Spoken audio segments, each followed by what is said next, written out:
side-by-side coming down, and it's going to be Caleb Hall taking it.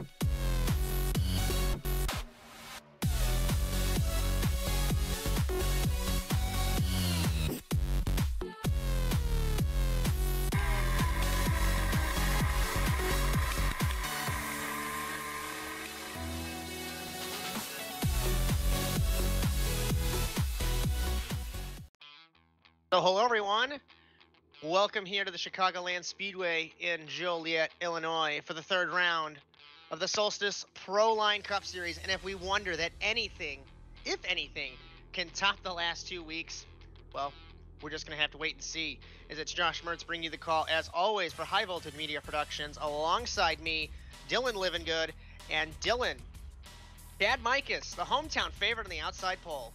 Yeah, it's you know, it's like a Cinderella story. The shoe fits just right for Chad, and look for him to do really well today. He wants this win bad. He wants to win at home.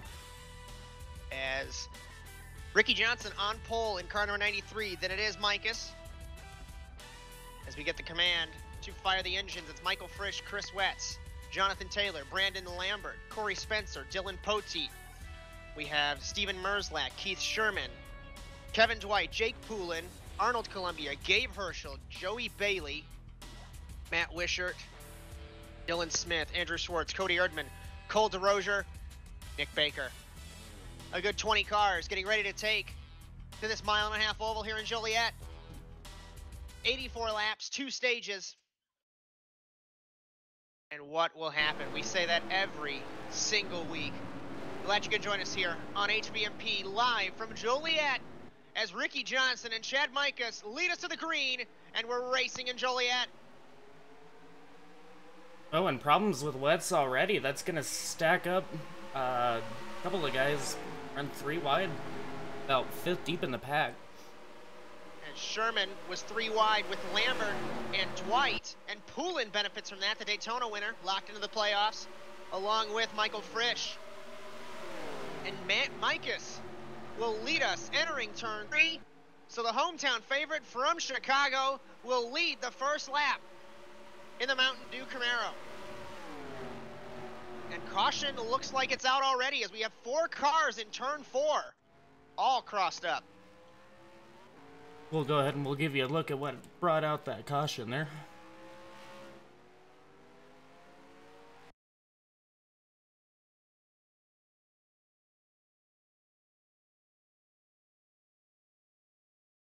As everyone looked like they were racing pretty hard for the first lap, and it seemed like everyone acted like it was the last lap of the race.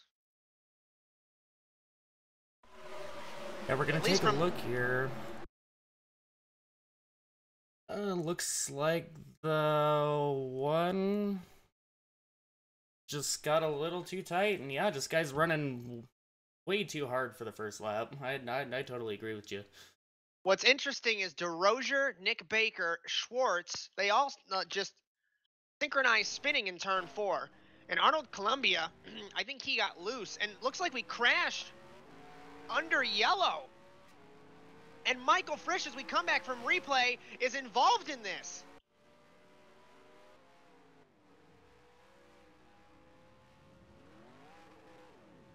As it looks like this definitely going to warrant a race restart here.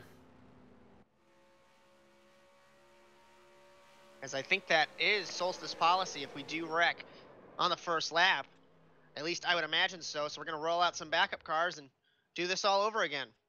Yeah, and Josh, we talk about the 4th wall, but it's it's a little bit hard to have a 4th wall when that happens. Obviously, you know, these guys want a good chance, since they are going to run for a long time. There is a lot invested in this. They want to see things get underway cleanly, and so, you know, hats off to Solstice Racing for restarting the race after that multi-car incident. So, attempt number 1 at a race restart. And we'll have to see if Mikas can get the jump that he did a couple moments ago. But interestingly, again, never to early or late for a NASA reference, but we've seen on the NASA side when we have a race restart and the guy who leads into turn one doesn't get a good restart. In honor of the on that Highway first Patrol, attempt. 75 years of service, Absolutely. gentlemen, The command again. start your engine. It totally just it messes up your whole rhythm and everything like that, because when you're the guy who gets down into turn one, you've already let all that stress go out of your mind, and then all of a sudden, wait, hold on, we gotta back up and we gotta start the race over again? Are you kidding me? So it's a tough thing to do as a driver, for sure. Once again, Ricky Johnson, Chad Mikus on the front row of the grid. Then it's Michael Frisch, last week's winner in Nazareth, alongside Chris Wetz. As third row, it's Jonathan Taylor with Brandon Lambert. I love containing us into a little fourth wall box, but because everyone wadded up in turn one, we're going to try it again. Restarting in Chicago, and I think we'll have to wad it up again as Wetz once again had an issue. As clarification, we did wad it up again, and yes, we will have to restart again. I think I do believe, unless that wreck was low speed enough to just kind of have everyone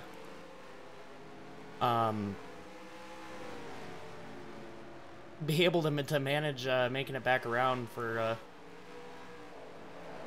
the rest of this, as Poulin looks like he's loose. Poulin nearly lost it out of turn two. Lambert rolled it on the start. Looks like connection issues for Taylor, Erdman, and Wetz. That's what's caused that. Wetz, it was the second time that happened. We'll just have to wait and see if we're going to go back green or if we're going to get a race restart. Yeah, this is really strange. This is something that didn't come up in testing, and really is something that is making some of those guys scratch their heads for sure. I mean, Solstice Racing is always really, really good about making sure that you get, you know, your laps back and everything like that, and they're fair about it, to where, you know, if it's not something that's your fault that causes you to drop out of the race and you're able to rejoin, then they honor where you were at before you had that issue. So I don't think we're going to restart, because I don't think anyone really had any terminal damage. At least I'm not hearing anything. It looks like everyone's going to rejoin and get back on track. And I hear from my headset, Brandon Lambert is calling for another race restart. So we'll wreck him up.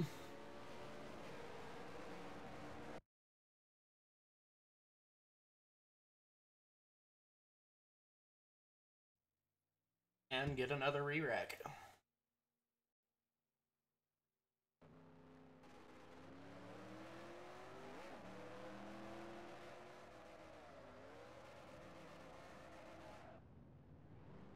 As it looks like they've actually kicked the session back here, we're going to go ahead and take HVMP side by side so you don't miss anything, just in case we come back to the action, but we'll be right back.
Nothing will ever sound the same without a Turtle Beach headset. Hear everything. Defeat everyone.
Yeah, I mean, not really a whole lot of guys took that happy hour session seriously, but those who did were able to kind of get the feel for the car a little bit more, so we'll hopefully stretch things out here.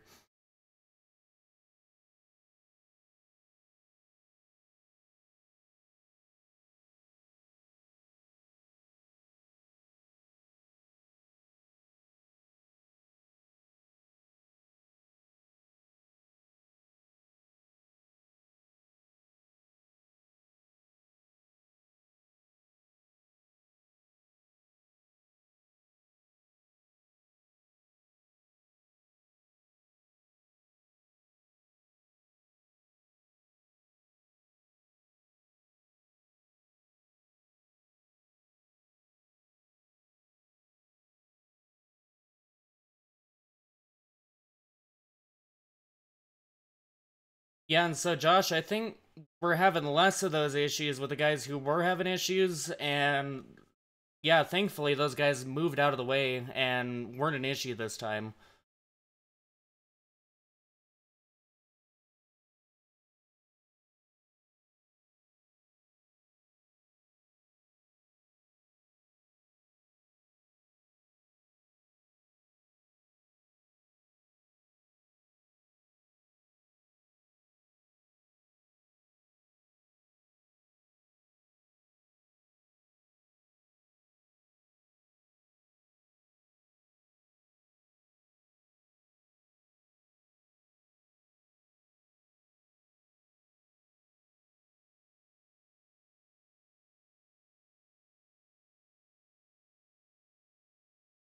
Oh, as we're wrecking in the back, Josh.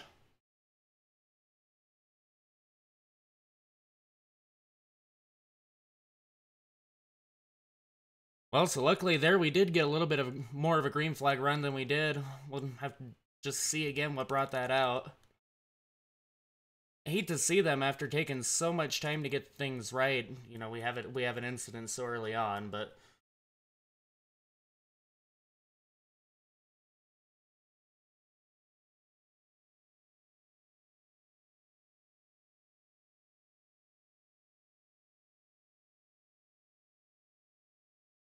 yeah, he seemed to just be collateral damage in that whole thing. Doesn't look like, though, speaking of damage, that anyone got anything too bad, so good break there.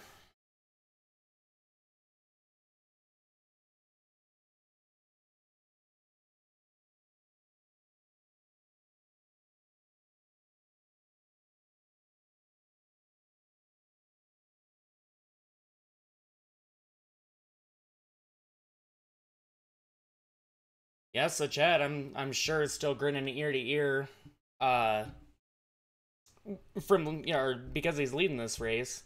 Hopefully, I mean, hopefully he's liking his car right now. Um, might like his chances to win this race. Then we'll see.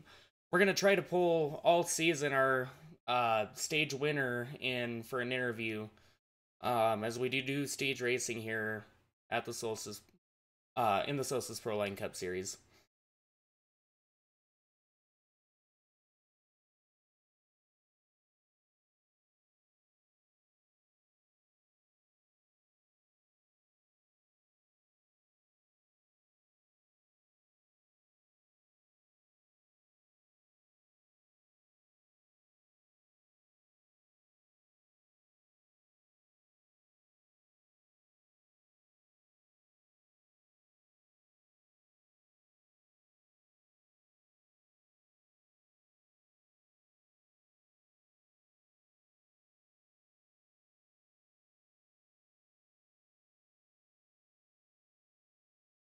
Yeah, and it wasn't for a lack of them trying to work on things and trying to nail things down. We had quite a few participants in last night's practice session. Remember, these guys typically run practice the same time as race time the night before, try to work the bugs out and everything like that, and it's just something that didn't come up.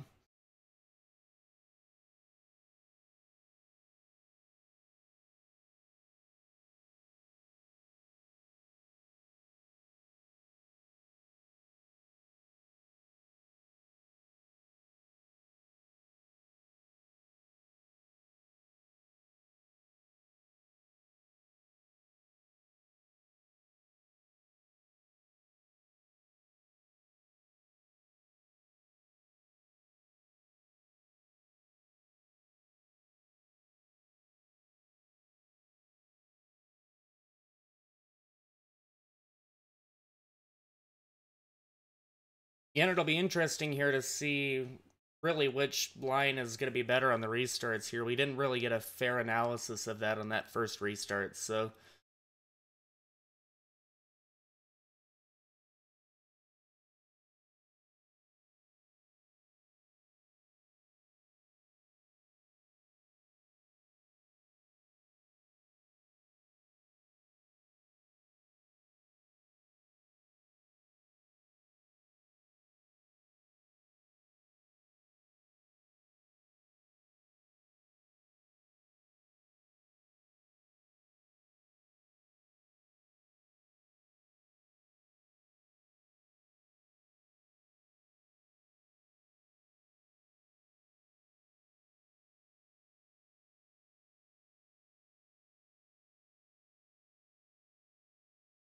And Lambert's...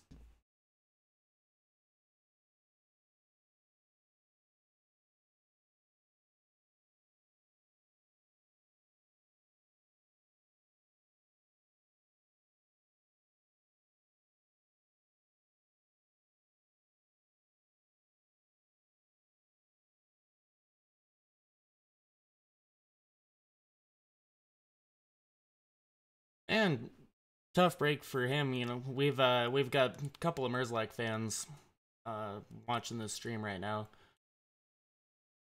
Sorry to see this happen to your guy. Let's take a look at what exactly happened, though. Contact down the back straightaway, just trouble negotiating some real estate, and it looks like collects the 9 and Nick Baker as well in that incident.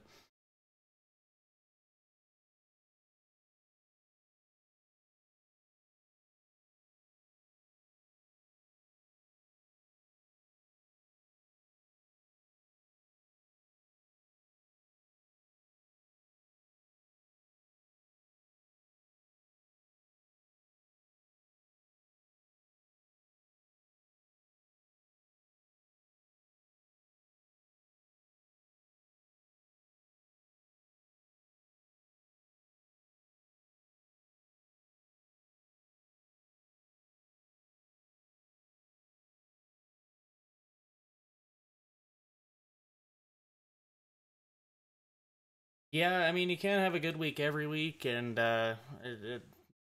that's always tough when that happens, but, you know, there's still a lot of a race left here. We're still looking at 76 to go, so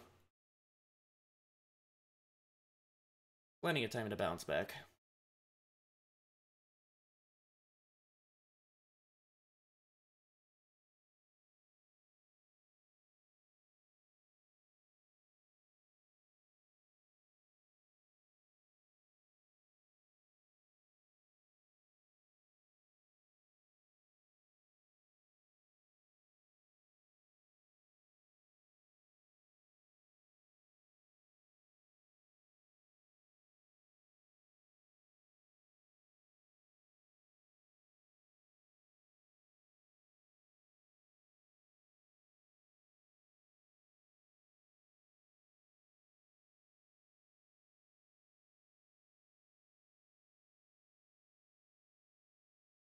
Yeah, so not all is lost, and yeah, that's really fantastic to see. Again, quite a big, huge field and a stacked field at that. So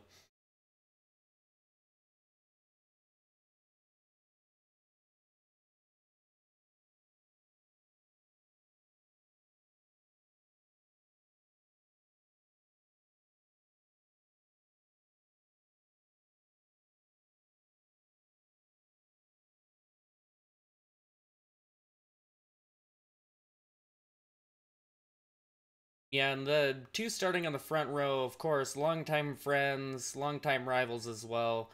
Um, cool to see them start together and flip flop for this next restart.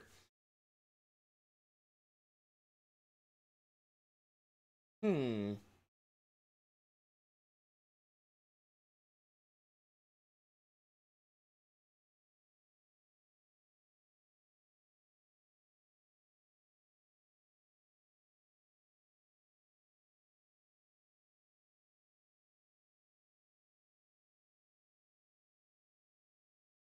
You know, Josh, I think I gotta get back to you on the answer on that, so...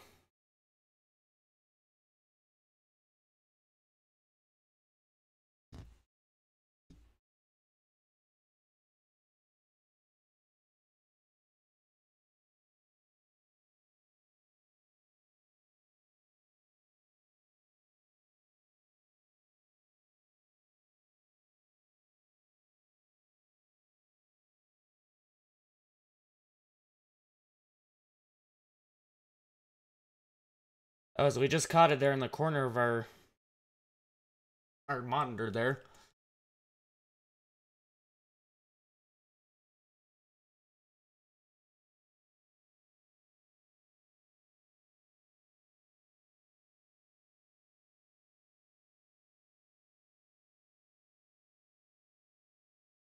Yeah, and this was really two different accidents here. Let's go ahead and let's take what actually brought out the caution, and we'll look at the caution after the caution, I guess you can call it.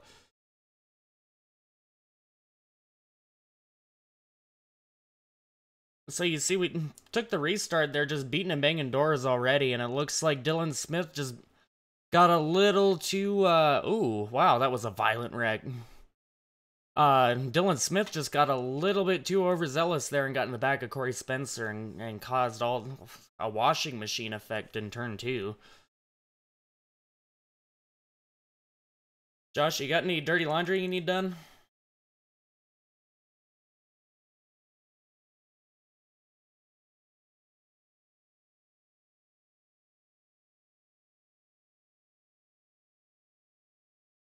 Yes, it looks like, no, actually, Frisch got onto the apron, and that's what slowed him up a little bit. And then, didn't catch that car, that got into the back of Poulin, but that's what actually brought Poulin around.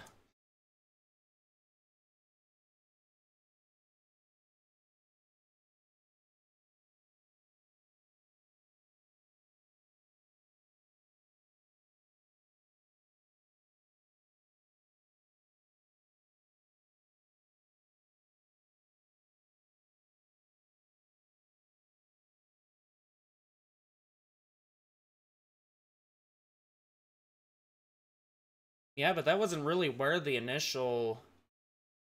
I mean, that might have brought out the secondary. That explains the gap in speed, but...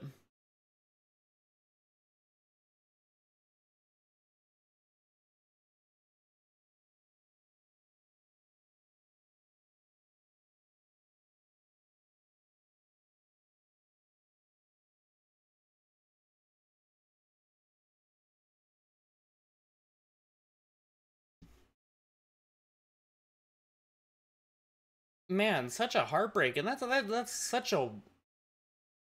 man, that's just such a weird thing to happen, too. Just to have random transmission failure like that, and to put it out of you, or put you out of contention. I mean, that was a really hard lick that Cole DeRozier and all them took down there. So, I'm not surprised that he's out of the race.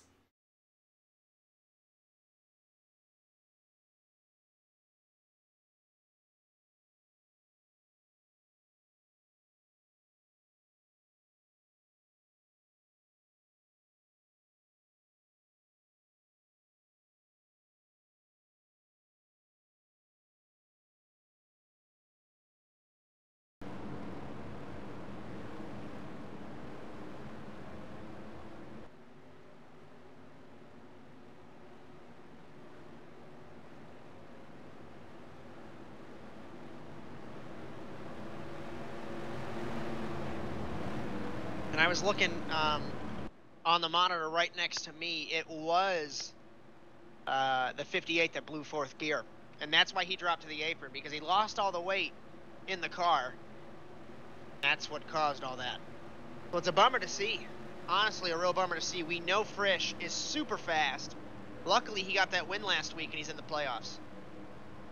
Yeah, it definitely makes him worry less when you're locked in, but still, I mean, you never want to give up and lose hope in a race, but I'm sure feeling pretty upset after that one, and hurt his car pretty good, so.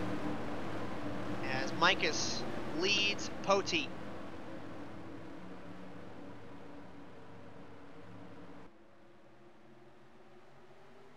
Green flag again in Joliet.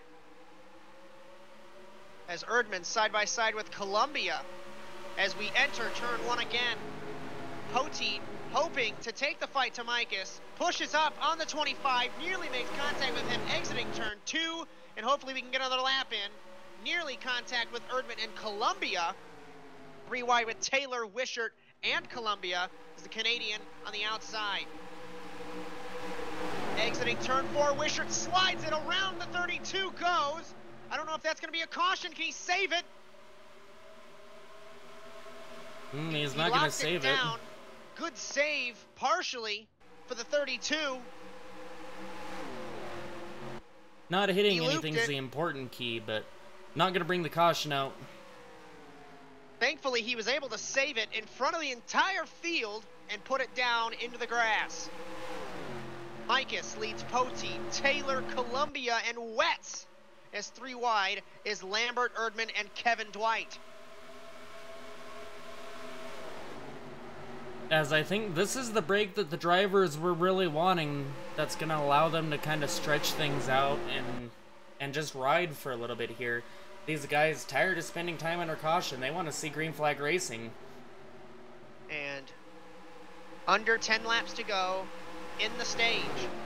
We know stage points are important. Poteet to the inside, tries to look on Micus. Can't make it happen right now. It's 2 car lengths, maybe 2.5 from Micus to Poteet. Poteet gets a better run through the middle of the corner. He's closing that gap up. It's a hornet's nest for 5th between Lambert, Wetz, and Dwight. Lambert on the junior line, as the NASCAR fans would call it, way up near the wall. And Wetz beating the bottom. Yeah, one thing I've noticed about Lambert is he's been fancying that line the entire race. Not sure if that's going to be what he's going to run for the whole green flag run here. It's hard to tell because we haven't really seen one shape out, so... And still side by side is Lambert with Wetz. Poteet trying to take the fight now to Micus. As we begin lap 20. The gap is closed. There is no gap anymore. Looks like a couple guys in the back of the shot ran through the grass. DeRozier struggling in the 23. Hopefully we stay green until the end of the stage. Poteet got a great run, exiting turn 2. Micus on the outside. Poteet looks again. And if Jonathan Taylor has anything to say, he will take both these spots as we're battling, coming to 4 laps to go in stage 1, and Poteet credited with leading the lap. Just by a fender, though, but Taylor is there as well. Exiting 2, Micus fighting hard on the outside, hits the wall, Poteet clears him, and now Taylor's a car length back from Micus. It's still a hornet's nest in the back of the field, but we know these guys want to get these extra points. Now 4 laps to go, as I am terrible with counting on my fingers. So top 3 cars under a tablecloth right now. These guys really wanting to get those extra points. As Micus is hitting the wall every lap on the exit of turn 2. And I think he might be overworking his stuff. He was a 10th slower than Poteet, or sorry, 2/10 slower last lap, as 3 to go in stage 1. And you have to imagine that draft is a super important part of this race, even at a track like this. Yeah, and I mean, I'm sure you can get the, as we see Taylor using that draft to his advantage.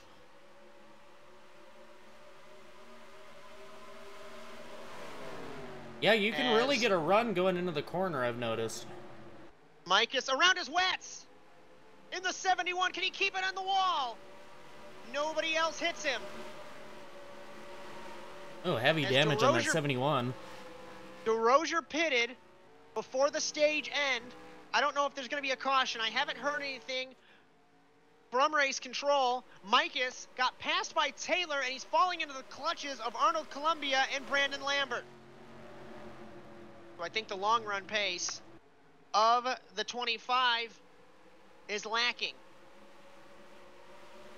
White flag in stage 1 for Dylan Poteet. Yeah, and interesting what you're seeing now is the 46 of Brandon Lambert running that high side, running it easy, now on the bottom, making up all that time that he gave away earlier in the run. As Columbia nearly put Micus into the wall, or rather Micus put himself into the wall as he thought he was clear. The green and white checkered, the tablecloth, is going to be out for Dylan Poteet, who wins stage 1 in Chicago. Taylor, Micus, Lambert, Columbia, the top 5. Wow, what a green flag run once we finally got going there, Josh. As once these guys stopped bouncing off each other, it certainly was a good battle.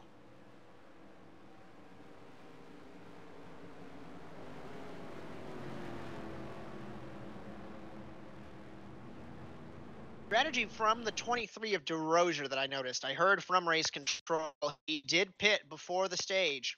So maybe we'll see him with the strategy call. Let's see who pits. Pit lane is open. Everyone's going to take this opportunity. Get tires, get fuel.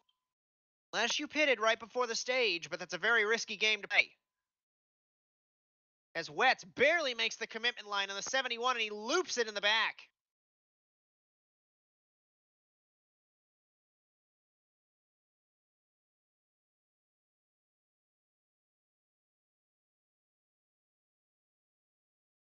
Everybody pits. As Josh, we're going to take viewers away from the action, at least visually here for a little bit while we fix some graphical issues here with our ticker. Poteet will lead us out of the pit lane. Then it's Taylor. Then it's Micus, Lambert, Columbia. The top 5. As DeRozier does not take advantage of that strategy, he ends up pitting again in the 23.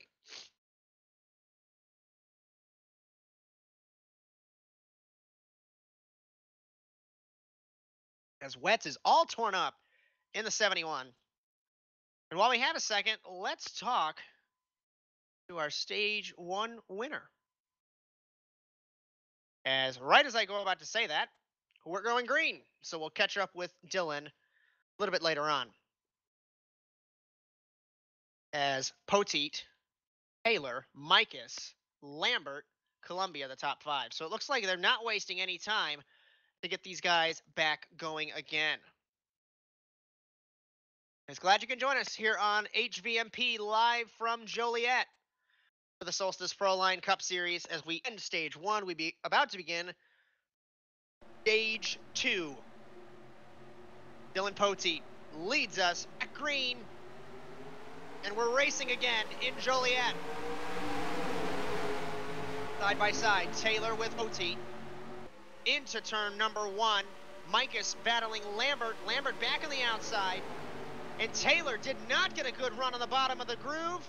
And he gets past, and he loops it in the 7. As I was just about to talk about how he got a terrible run in the 7, it was exit stage left, and out of contention he went. Lambert's into the wall. Around is Nick Baker in the back of the shot. So is Lambert. So is Bailey and Dylan Smith. And everyone wads it up. Exiting turn 4 here in Joliet.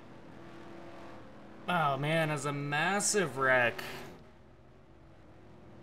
And we talk about the big one at the super speedways. But a lot of people looped it or crashed exiting turn 4. Yeah, the speedway's not super, but man, that wreck was. As a couple of beneficiaries of this, Gabe Herschel in the 07, Cody Erdman in the 52. A couple of the guys that I noticed that were able to squeak through there and get up to the front of the field. As Jonathan Taylor got very loose exiting turn 2 and exit stage right for the 7. Yeah, Josh, and it looks like this might have been caused by the 8 and the 9 of Nick Baker and Kevin Dwight.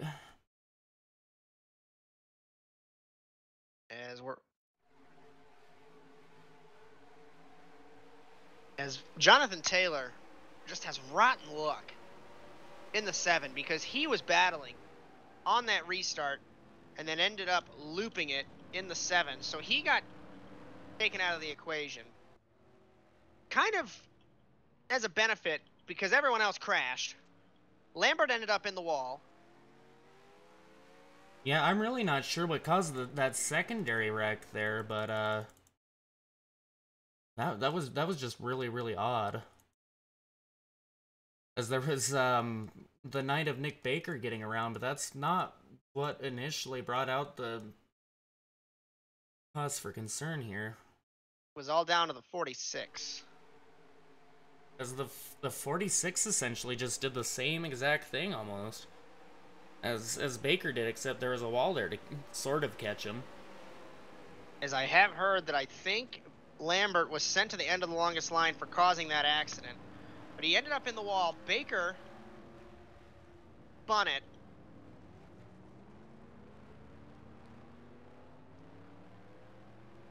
As they both are at the back of the field. So we are pitting now. Top 4 have stayed out. It's Poteet, Mikas, Columbia, and Wishart. As Herschel leads the rest of the field down into the pit lane.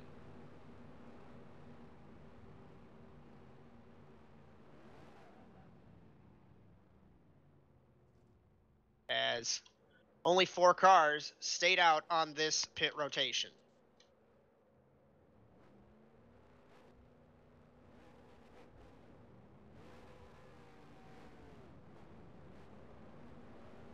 And exiting the pit lane first is Erdman in the 52, 2-time NASA Rallycross champion. And he certainly had to avoid a couple accidents like he was running in a NASA race, that is for sure. Yeah, definitely some muck to navigate through, but really nobody thus far too worse for the wear.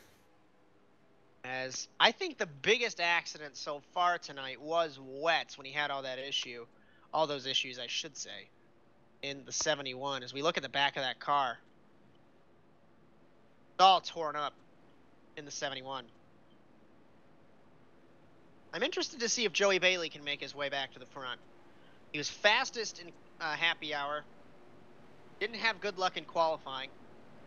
51 we know is quick. Michael Frisch, you're just joining us, broke 4th gear on one of the early restarts, wadded up the field, and that is a result. The winner from Nazareth is out of the race. Looks like we're doubling up and going back green.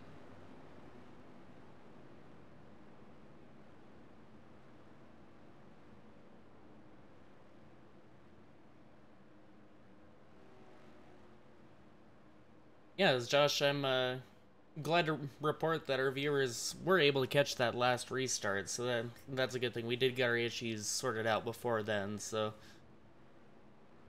Again, we're dealing with a new graphics package here. It takes a lot to get these things going here, so... thank you guys for mining through the break and continuing to let Josh and I present this wonderful action to you. As we will go back green on lap 33 of 84. It's going to be Dylan Poteet and Chad Mikas, on the front row of the grid. Arnold Columbia, Matt Wishart, Cody Erdman, and Gabe Herschel rounding out the top 6. As 20 cars left out of the 21 that started. Getting ready to go back green here in Joliet. Back to the restart zone and back to green flag racing. Poteet gets a great restart over Mikas. He clears him entering turn 1, but I don't think he's going to drop to the bottom per se as Mikas tries to take the fight. Hits the apron of the 25, runs it up the hill, and the hometown favorite is back. Several positions, battling now with Erdman as Columbia looked and thought about it to the inside of the 25. Side by side is Herschel with Wishart in turns 3 and 4. And Mikas settles back into the 5th position. Poteet continues to lead. And it's Hornet's Nest back behind 5th is insane as they're 3 wide with Dylan Smith, Columbia, and Jake Poulin. Neither car gonna try to give an inch through the corner. Oh, Columbia slides it out of turn number 2. It sends Dylan Smith to the apron, and he can save it. He almost did, and around goes car number 1.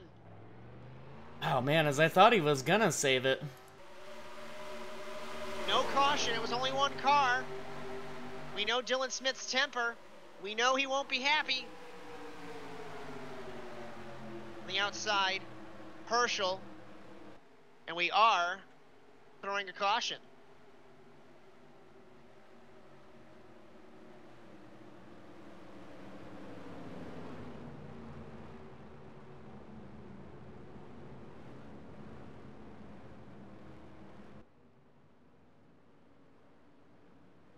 as Chris Wett's reporting that he really needs the tires to wear because there's no rear downforce.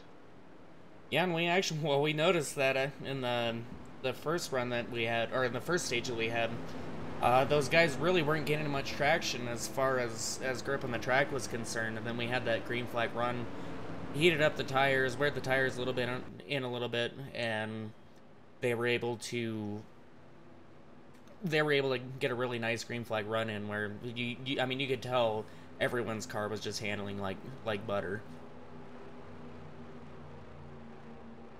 As Poteet, Wishart, Herschel, Erdman, Mikas, top 5. And we're going to have to see. I mean, the top groove, it's very weird. Granted, this track was resurfaced, I believe, 2011, I want to say. So it's amazing that these guys are now drifting up to the outside. I see the cars on the outside. I instantly think of Darlington for some weird reason. But everyone gets loose on the bottom and shuffles it up to the top of the racetrack. And actually, funny that you mentioned that, Josh. A lot like Darlington is, and a lot like Rockingham as well, is the high winds and the really abrasive dust that gets kicked up. And everybody pits except for the 22. Sorry, Dylan. Everybody pits except for, well, now Poteet and Sherman. This is huge. Yeah, so an interesting development to happen there during this round of pit stops. But like I was saying, you being a Chicago native yourself, you know how windy it is and how those winds can really pick up. And when the dirt off the plains is really kicked up in the air, I'm sure it takes a lot of the surface away with it. Well, I know the exact area that this track is, right near US 30 and US 52, I do believe. And it's a very flat area, or US 45, sorry, very flat area. Obviously enough being the Midwest, but there's not a lot of hills, there's no buildings. It's literally, when they designed this track, they said, we're going to put this track here, and pointed on a map in the middle of nowhere, right near Joliet. So this track isn't in an urban area. So there's going to be a lot of dust. There's going to be a lot of wind. Think of like Bahrain, the F1 track. Obviously, it's not sand, but that track's in the middle of nowhere. So when you have a track there, definitely when it's rarely used, you're going to see some elements take over. Speaking of taking over, Dylan Poteet has consumed control of this race as we get back to green on lap 38 here in Joliet. Sherman now on the inside in second, Wishart in fourth, and Poulin up to third. Pit stop shook this one up, green flag. I think Poteet and Sherman got a pretty terrible start as Poulin looked to the inside, couldn't get anything of it, and Wishart tries to take the fight to the 15 and the 22 as we exit turn 1 into turn 2. Wishart gets a great run in the 32, and Poteet loops it! The race leader is around in the 22. Can he save it? He doesn't. No caution. Man. Wishart slides it in the 32, and Jake Poulin to the lead in the 21. Yes, maybe that pit strategy, or lack of pit strategy and staying out, however, did not work out for him. As Sherman in the sucker hole, in between the 25 and the 52, he is in the back of the field as well. And it's amazing that only a few laps on your tires makes that much of a difference. As Herschel looks to the inside of Poulin in the 21. Can't get anything out of it.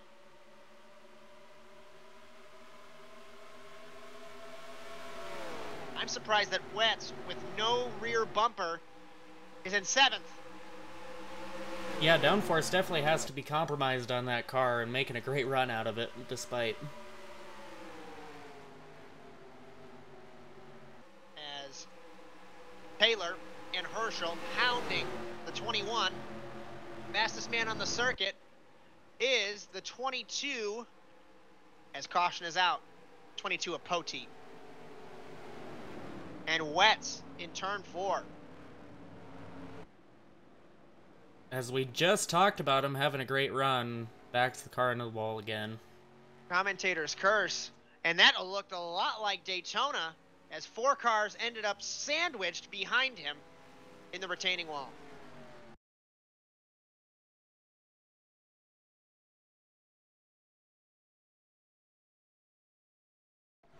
Yeah, as it's really going to be a chain reaction from there once Wets got loose.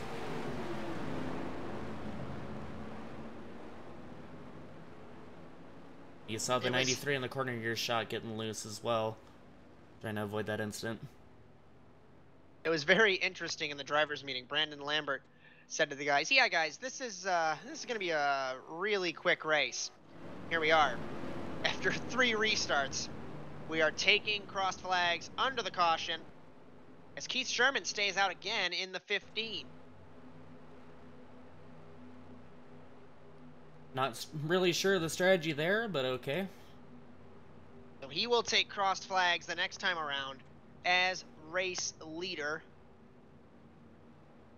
Everybody else pits. We only are missing Michael Frisch in the 58. We have 20 cars still on track. Interesting to note, we did not lose a car last week in Nazareth. Despite everyone spinning, everyone crashing, all those shenanigans, we did not lose anyone due to crash damage or mechanical failure. So Poulin leads the field out of the pit lane. Taylor's back up to 3rd. Hopefully he does not loop it, exiting turn 2 again. It's going to be Erdman, Mikus, Herschel, Merzlak, who's had a very quiet race in the 27 in the back of the field. Wishart, Columbia, Lambert, Spencer, Baker, Poteet, DeRozier, Bailey, Smith, Dwight, Andrew Schwartz, Wetz, and Ricky Johnson. Yeah, and I do believe Herschel might be getting an EOL penalty. Not sure. I know the one of Dylan Smith here is. Doubling them up. Again in Joliet. The pole sitter in the back of the field, the 93, see if he can make his way back up to the front. As we take cross flags, Keith Sherman will lead Poulin down to the restart zone. Yet again, back green in Joliet. Poulin looked like he spun his tires on the restart. That gives Sherman a good run by himself to take the inside if he wants. But Erdman peaks a little higher than the 15 in turns 1 and 2, side by side with Poulin. Sherman sneaks up the hill there in the 15. Poulin in the middle between Merzlak and Sherman, and put Cody Erdman, if he can hold it, through to the lead. The man from Wisconsin will lead us on lap 44. And a huge gap that the GameStop Ford has. Merzlak battling with Poulin, battling with Mikus. Merzlak looks like he hit the wall in the 27. He definitely hits the wall does. again. Sherman around in the 15. There's Mikus with Merzlak for 3rd. Erdman loves this. And if we take any rallycross equation, if we try and translate it, we remember from those days when Erdman would win his races, win his championships. He did it by getting as far ahead of the field as he could. And he did it as well, too, with a drive to beat one person more than the other. Oh, is Taylor around and nearly into the fence in the 7. That's going to be a caution. Around is Wetz again in the 71.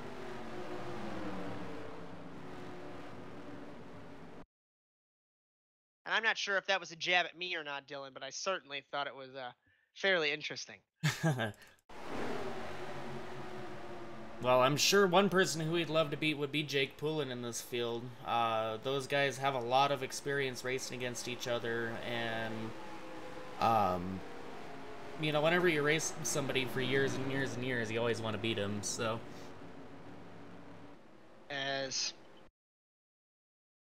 it's very odd that a lap or two into the run, we have someone loop it off of turn 2. I know we had some issues in practice with the setup. They did change the setup quite a bit.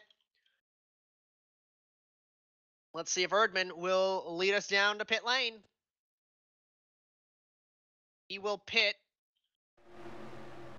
Herschel does not. Herschel is the only car to stay out on this rotation. And we've seen this happen. Sherman did it the last 2 times, and he just looped it off of turn 2. So I don't know what these guys are thinking when they stay out. Yeah, the stay out strategy I definitely don't think is going to be the one that's going to win you the race here later on. So maybe guys trying it just to see what's happening, but not really sure there. Interesting way for Micus to pit in the 25. He angled the car outward to get around the 93. Lambert, terrible way to get into the pit box in the 46. Poulin will lead the field out of the pit lane. He beats Micus and Erdman. Not a good pit stop for the Area 52 boys. Yeah, he definitely not going to be happy over the radio after that pit stop. And Poteet sneaking back into the top 5.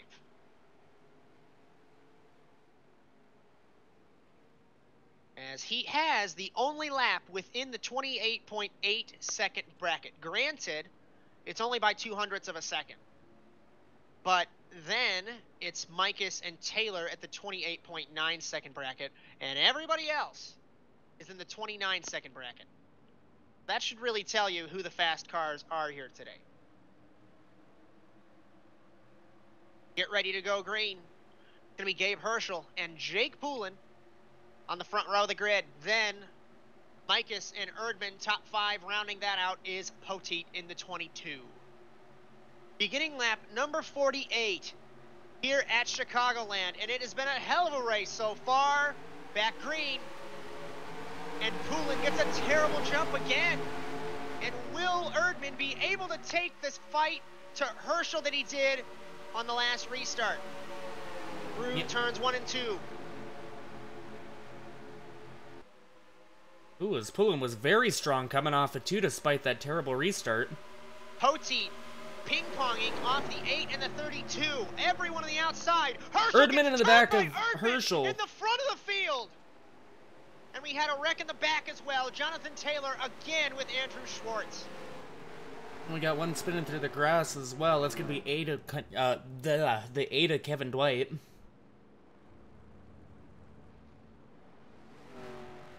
Sherman in the grass as well. I'm not sure what's happening.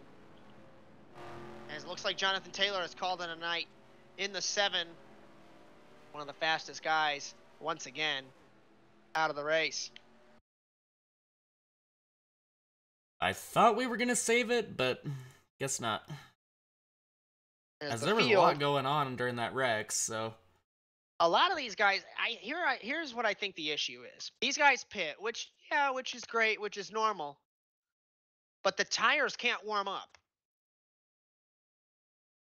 And there was a lot going on as Kevin Dwight ended up spinning across the grass. Everyone in this first little cluster ended up fine. There was a little drifting, a little bouncing it off the wall.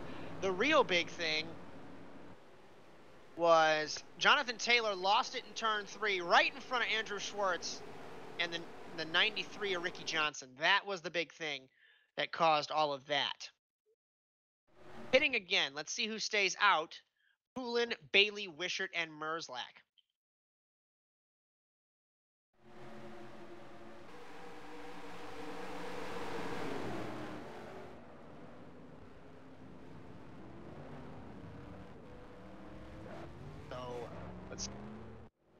The field out of the pit lane. Ricky Johnson had a terrible entrance to his pit box. He had to back it up. Micus leads the field out of the pit lane. Then Columbia, then Dylan Smith, Spencer, Baker. So we'll put Micus to P5.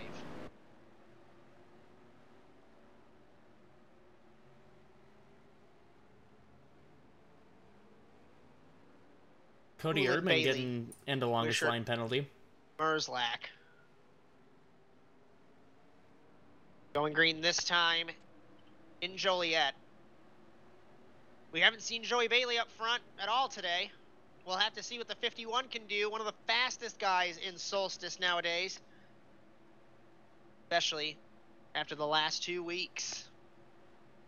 Now, you could say he was robbed, but you could also say he robbed himself when he got a little bit overzealous with Micus and wadded that one up. 34 laps to go. Long time left. Poulin and Bailey front row, green flag. Poulin doesn't spin the tires this time. He gets a great jump over Bailey as we enter turn 1. Second, third is Wishart. Around in one of the cars in the back of the shot, it's Kevin Dwight. I'm not sure if that's going to be a yellow flag or not. DeRozier slides it on the inside as well. Bailey side by side with Wishart. Merzlak nearly hits the wall into 27. 3 wide with Columbia. Micus. Poteet gets by him as well as we come back under green. 3, maybe 4 car lengths from Poulin to Bailey. Yeah, and I can tell you one person is glad for sure there wasn't a yellow flag, and that's the 21 of Jake Poulin. As Poulin got a great start. Now we calm it down, single file, side by side, Micus with Columbia. We know Micus is hungry for a home win. He's got a couple cars to get by before he can get to the lead. He's still side by side with Columbia. Now Wishart battling with the Chicago native. As Bailey has closed up on Poulin, it's 3 wide with Columbia, Wishart, and Poteet as Sherman nearly loops it off of turn 2. Action throughout the field here in Chicago. Wishart's in the wall, in the 32. Field luckily going to get past him, though. It's a car length. Make it maybe half of one. As Bailey just set his fastest lap, a 29.016 last lap. He was even on lap time with Poulin. But he's running that little bit higher line. And like I mentioned to you last week, you're one of the oval guys. Outside line, more momentum. Can you see how it's making a difference? You know, I mean, it's really... At tracks like this, what I've noticed is it really comes down to a little bit of personal preference. But, I mean, it's interesting seeing these guys use the different lines, use the momentum where they need to. You know, there's definitely racing from top to bottom on this racetrack. As Bailey took the lead last lap, but he will not, or he will be credited with leading at least 1 lap. As Poulin tries to take the spot away, he did at the line, and now Micus creeping into the picture with Poteet as well, and Dylan Smith not too far behind in car number 1. Yeah, and Josh, this is a fantastic showcase of what I was talking about, too. Micus bounced it off the wall halfway down the backstretch, and Joey Bailey back to the lead. What a race in Chicago.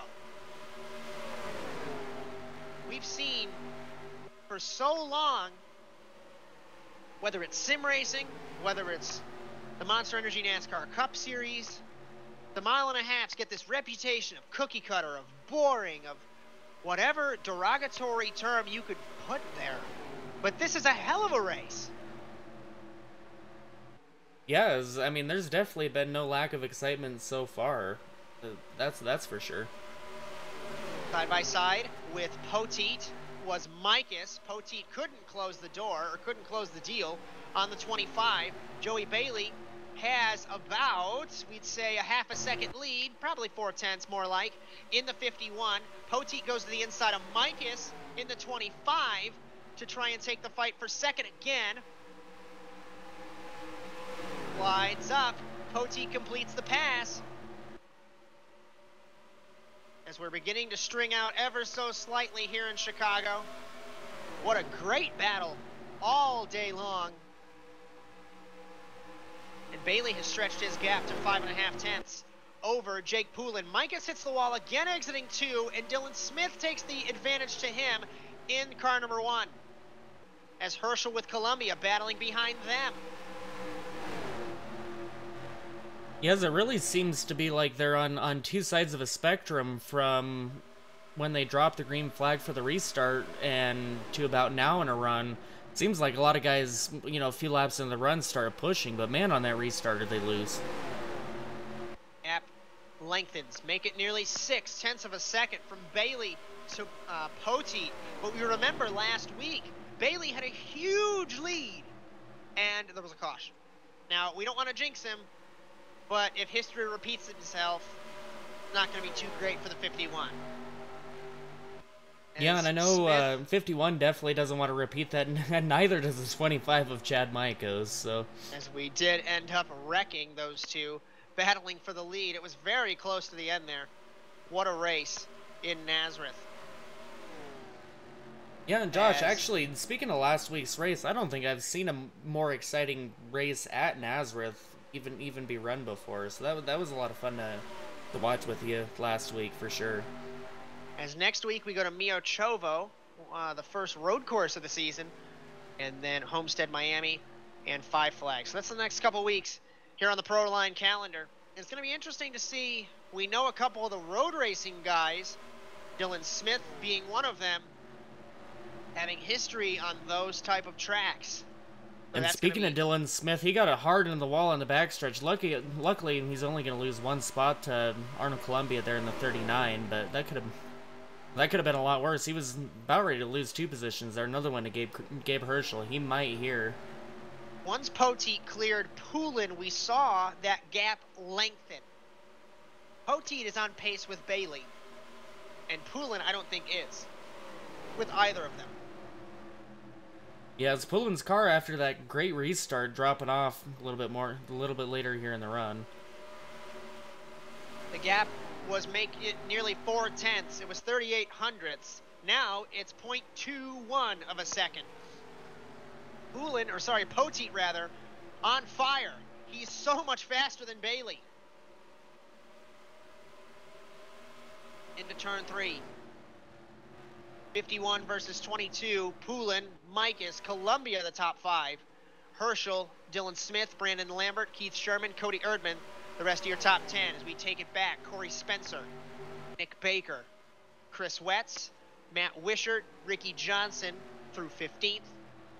Steven Merzlack, Cole DeRozier, Kevin Dwight, Andrew Schwartz. As caution is out. And it's Columbia on the 39. Oh, Josh, I was just getting ready to say that was pretty thrilling what the 22 was able to achieve on the 51, just like the 51 was able to achieve on the 21. As I'm looking off of my monitor real quick, Dylan, Columbia had a huge hit into the outside safer barrier. It looks like he lost it on the apron, overcorrected, and Dylan Smith got collected in this. So the 39, a huge hit. I think the car's still running, though. So that crew should be able to fix it up, get him back on track. But I do believe the right front tire is down on the 39. And I don't think it would have been that bad of a wreck, Josh, had that car not gotten in the back of Columbia there.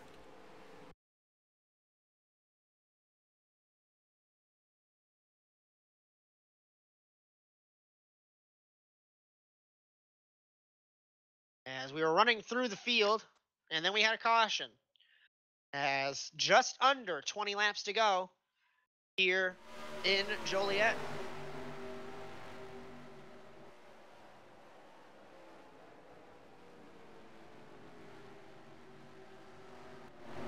As it was fairly interesting before the race, I was kind of chuckling because I was up here by myself, and granted we had those restarts, but you almost got yourself locked out of the commentary box.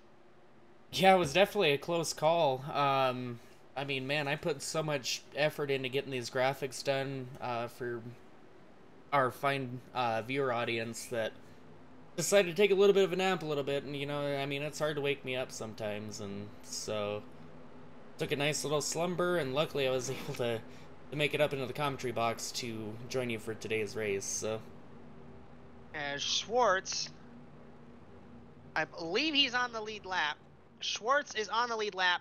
He is not pitting in the 67. Arnold Columbia did pit as well, but because he caused the wreck, I do believe he's got to be in the back of the field. Ricky Johnson overran his pit box again. A lot of these guys have been locking the brakes up, entering the pit box, and Micus, I think, led the field out of the pit lane. It was either him or Bailey. It was very close at the end of the pit lane there. Micah's gonna claim it.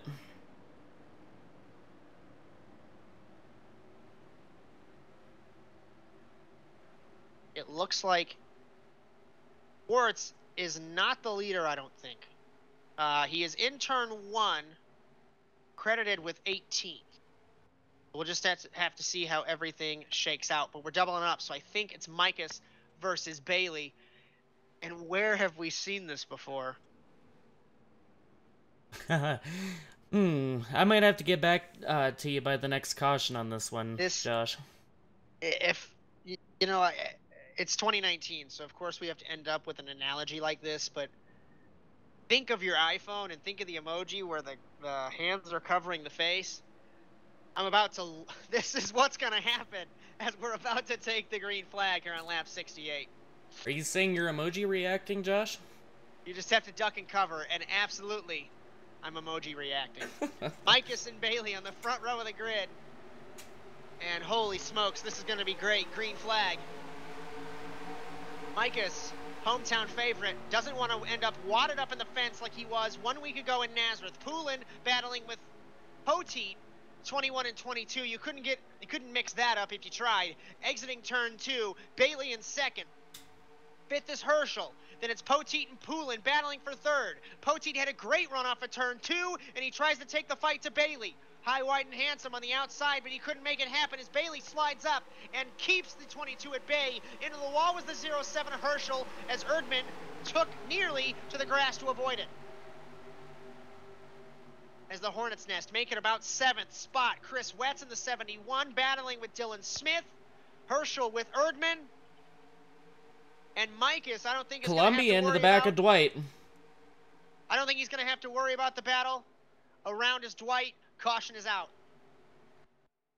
You know, just as I go about to say that he doesn't have to worry about Bailey, we're under caution again. Well, at least you get to catch your breath, Josh.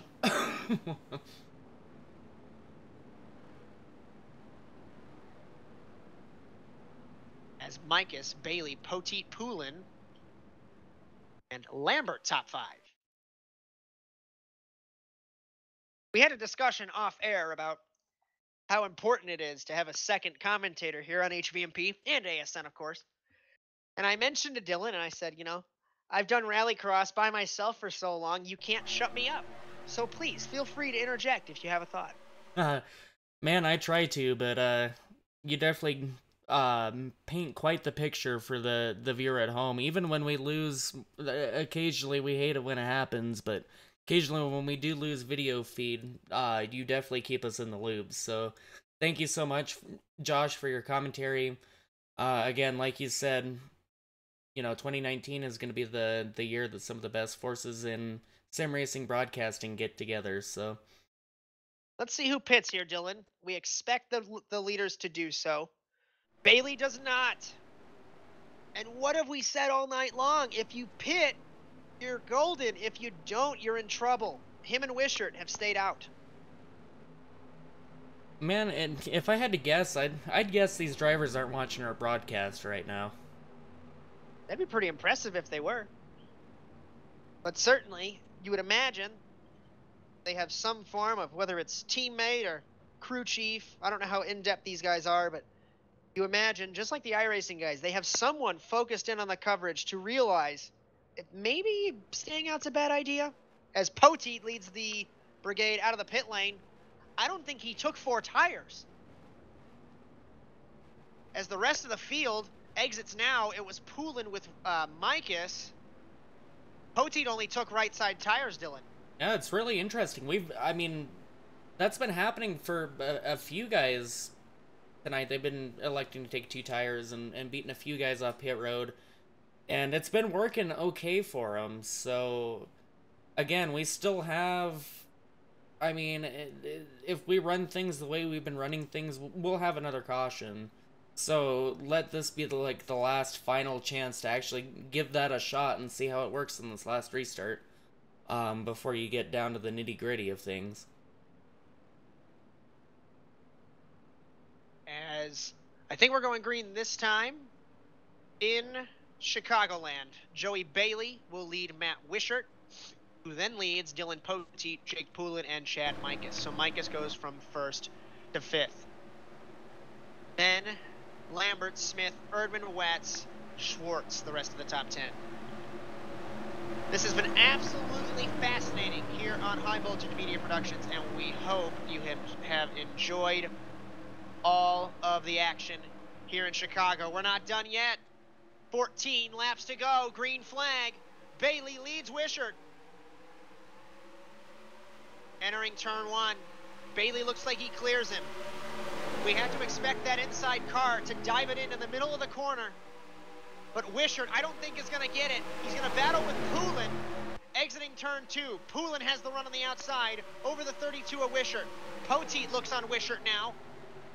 Poteet dives it deep into turn 3. And Poulin and Poteet clear the 32, and Bailey wants to set sail.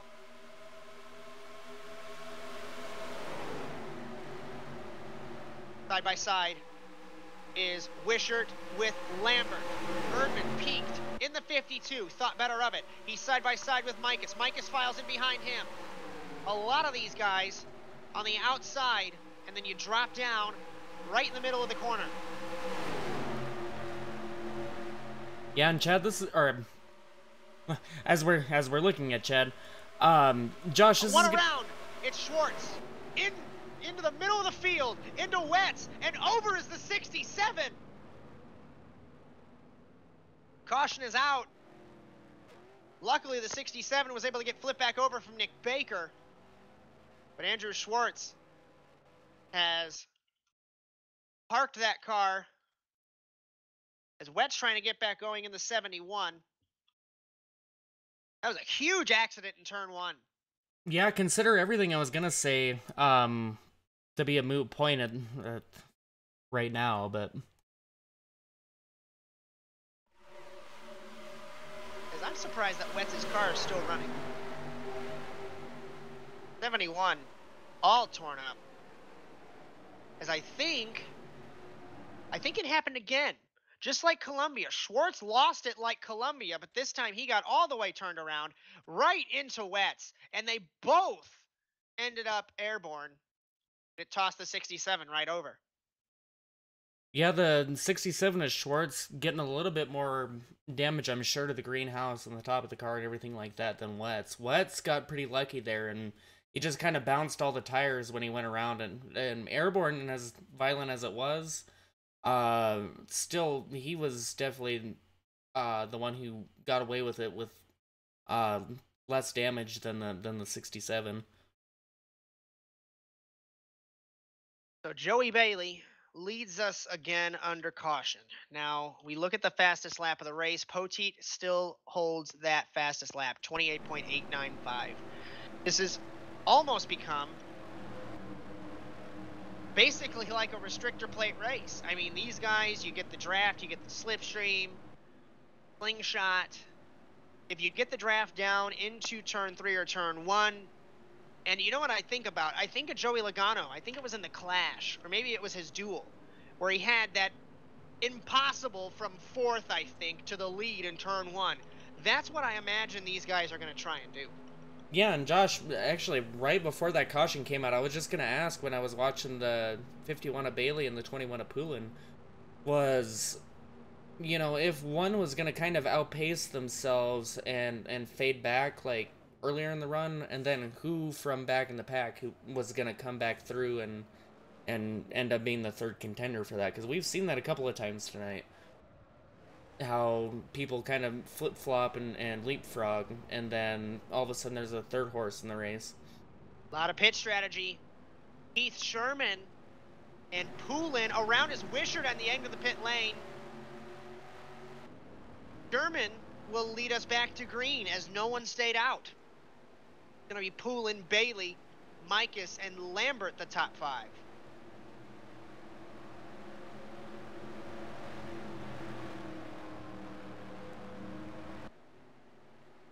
Now we have 18 cars still in the running. Once again, if you're just joining us, we did have last week's winner, Nazareth's winner, Michael Frisch, blow 4th gear in turn 2 on an early restart. So he had to park that car because obviously you can't go very fast in 3rd gear in a stock car at an oval. And we just had a big accident with Andrew Schwartz. He has retired, and Jonathan Taylor had an issue as well midway through the race that required him to retire. So we only have 18 cars left. We only have about 8 laps. Sherman will lead us down to the green. It's going to be Poulin, Bailey, Micus, and Lambert top 5. Poulin drops low to block Bailey. We know this initial restart is frantic. What will happen in turns 1 and 2? Side by side is Poulin with Micus. Sherman runs it wide, nearly hits the outside wall. It's going to back up the outside groove with Micus, Poteet, and Lambert and Dylan Smith. Yeah, and Poulin definitely not the beneficiary on these restarts, but... Poulin trying to side draft. Sherman holds the lead. We are getting to the nitty-gritty, and Keith Sherman will lead us. Side by side is Micus with Poulin. And put Micus to 2nd. And you have to know, he has to make something happen. He does. And just like I talked about, the slingshot, he side drafted off the 15. And through turns 3 and 4, Micus to the lead. What a move. Poteet looks to the inside of him. We're coming to 5 laps to go. Poteet to 2nd. Poulin battling Sherman. Bailey battling Lambert. Poulin gets stuck in the middle nearly with Sherman and Bailey. Now Micus has to drive away. That's all he's got to do. Just forget about the windshield. Or forget, not about the windshield, that'd be bad. Forget about the mirror. He can't forget about Poteet, though. He's there. Poteet to the inside. Micus nearly came down on him. And Poteet leads lap number 79. Bring Poulin along, make it a 3-horse race now. Side by side, battling for the lead in the closing laps here in Joliet. Dylan Poteet on the inside versus Chad Micus on the outside, and Poteet's clear and he takes the lead. I'd be very concerned about Poulin and his transponder with his connection issues there in the 21.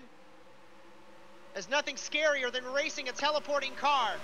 Poteet holds the lead. Bailey to the inside of Micus. You know those guys have no love lost. And Poulin definitely not going to want to give that up either. As we're coming to 3 laps to go. And Dylan Poteet back to the lead. Not a lot of action through the back of the pack. We'll focus on the top 3. Make it 5, make it 6. As it's Lambert with Dylan Smith and Jake Poulin. 3 laps to go. It is 0.2 of a second from Poteet to Micus, and Poteet was faster than Micus. And reaching ever closer to the end, are we going to see the point of no return? Bailey to the inside of Micus. The 2 rivals from last week battling for the 2nd spot. Lambert on the outside of Poulin for 4th. 2 to go for Dylan Poteet. And the man who won stage 1 had an issue and ends up leading with 3 miles left. The gap has doubled. It's 0.4 of a second. From Poteet to Micus. Micus bounces it off the wall. Put Bailey battling with him for 2nd. And this is what Poteet loves to see. Poteet going to try to set sail here. Off of turn 4. White flag for Dylan Poteet in the 22. Bailey and Micus are going to battle for 2nd, I'm afraid. And Lambert in 4th. The gap was still 0.4 of a second. Those 2 are battling. Bailey was faster than him, but he's got half a lap left. Micus to the inside of Bailey. Playoff points on the line. I don't think that this is going to be a race for the win. Poteet off of turn 4 will win in Chicago as Bailey comes home 2nd. Mike is third. Fourth is Lambert. And fifth, Jake Poulin. And the gap remained at 0.4 of a second at the checkered flag. Oh man, and we saw Maiko's not want to give those stage points up either, as we see Poti get the congratulations from Brandon Lambert as well as Gabe Herschel.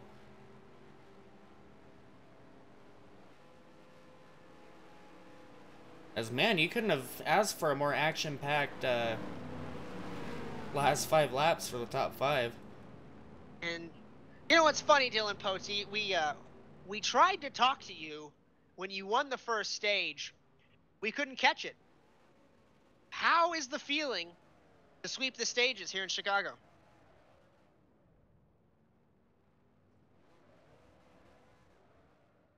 Might not have his mic on. Might have pulled it out. Still gonna burn it down nonetheless. We'll let him celebrate here. The win in Chicagoland. Thanks, guys. As now we got you. We tried to get you right in the middle as you were celebrating. What was going through your mind on those last couple laps? Just I didn't want anything to happen. Like we were just having a good race up there, and I just was hoping for not another yellow. I wanted to get to that point where we didn't have it, and just keep my head looking forward and just trying to just keep my line going. I was worried about Joey. He was the one I was worried about getting around Chad, but they started racing it up, and I just managed to get away just a little bit. I didn't know if I'd get back up there because of all those yellows, and we had a couple issues, and then the spinner earlier. But overall, it was a great race.